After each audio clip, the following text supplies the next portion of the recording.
It should come as no surprise that White House Press Secretary Leavitt tried to shift the blame to Joe Biden for the rising cost of eggs. Now, Donald Trump on the campaign trail said he would lower the price of eggs immediately and they would immediately go down because it's easy to do. And then he said later that lowering grocery prices is actually going to be a little more difficult. But why are they blaming Joe Biden now?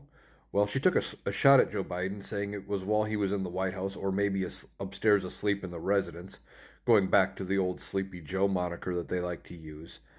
But they're blaming Joe Biden for the killing of like 100 million chickens to avoid bird flu. Now, typically, when one or two chickens in the flock test positive or enough of them test positive, they cull the herd to get rid of the bird flu to avoid spreading to the rest of, to other farms and to keep it from spreading because it's that serious.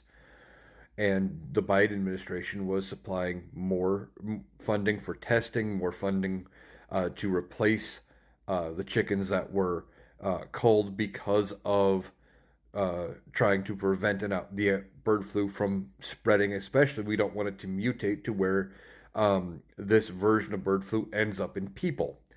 And we don't know how the Trump administration is going to respond. This is also after they tried to pause all federal spending with that executive order that has been put on hold. But they're blaming Biden, not the fact that it's the bird flu, not the fact that, it's actually harder to lower prices than what they said, or the fact that a lot of these farms use migrants, to do the work. And a lot of those people are not showing up to work because they're afraid of being deported, being rounded up, or having to deal with it, even if they are here legally.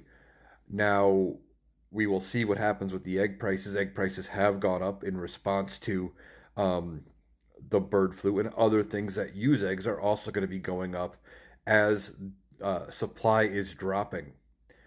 So we will see how they respond to all of this. But right now, it looks like the only way they're going to be responding is to shift the blame over to the Biden administration because that's what the Trump he's always done. He's always taken credit for other people's work and blamed other people for his failures. So he wants to blame Biden because of this, even though yes, it did start under Joe Biden. They were doing stuff to try to fix it. We don't know what the Trump administration is going to do to attempt to stop the outbreak of bird flu because he has paused a lot of communication with the agencies that would handle the communication with stuff like that.